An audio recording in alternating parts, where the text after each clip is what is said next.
Hi, friend. Yesterday was my birthday, February 23rd, my 71st birthday. And something really different happened. It wasn't a birthday celebration.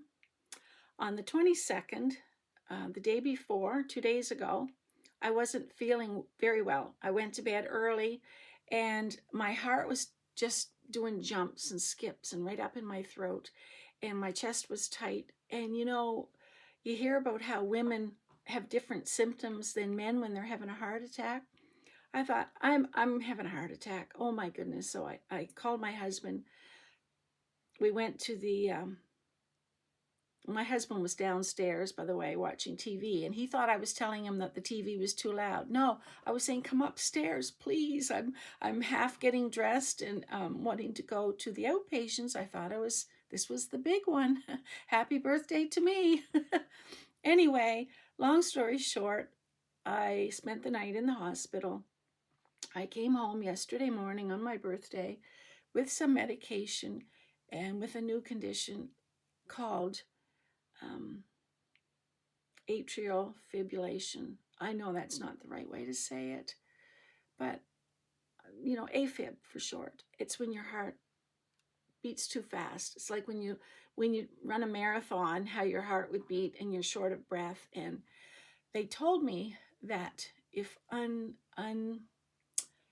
if ignored, which it would be hard to ignore I could have had a stroke or a real heart attack.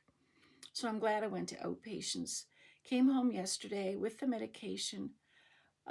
We had a big storm yesterday, and today we have a huge storm. I was just looking at the window at the snow. And so I came home yesterday with my medication, looked out at the snow, and just chilled, laid low.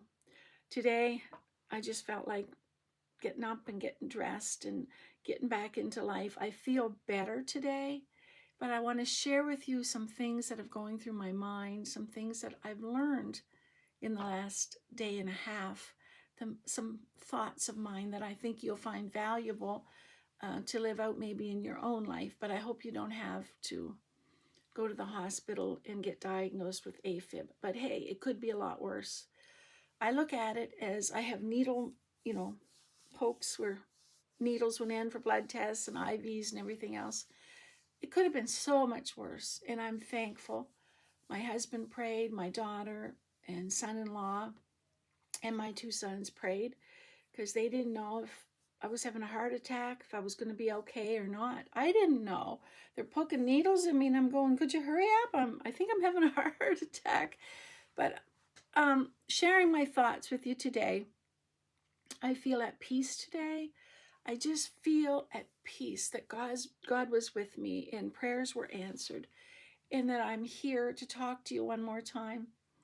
I'm going to make some changes, and the medication is agreeing with me. My heart rate is normal, and I have my Apple Watch on, and my daughter showed me how to get my heart rate on here so I can check it out every now and then, which I know what it's supposed to be. And I'm not worried at all. I'm not upset. I'm feeling better, and this is a little strange for me, but it's a wake-up call, and I'll tell you why. I realized that I've been very stressed, and I've had a good reason to be stressed. But I carried weights that I can't do anything about.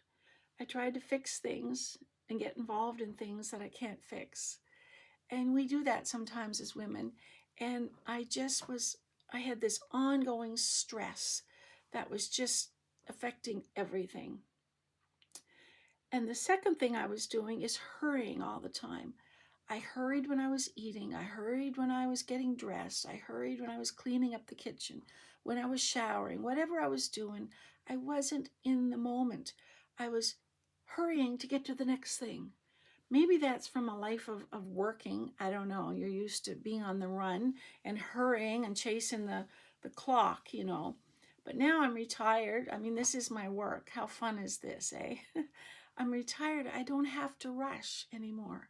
So the second thing I'm going to do is stop being in a hurry, stop rushing when I don't have to. The third thing I'm going to live in the moment. And that's, I guess, part of not rushing, but I'm going to be focused on what I'm doing. If I'm doing laundry, I'm doing laundry. My mind isn't in 16 places, you know, how we try to multitask, thinking about the next 5 things we're going to do, or rehearsing the last 3 or 4 things we did and what we said. And then we come upstairs and we think, I don't even remember turning the washer on. I better go down and check. I put the clothes in. I don't remember turning it on, because we're not in the moment thinking about what we're doing. And maybe I'm just speaking to myself, but I have a hint that maybe there's at least one of you that can relate to what I'm saying.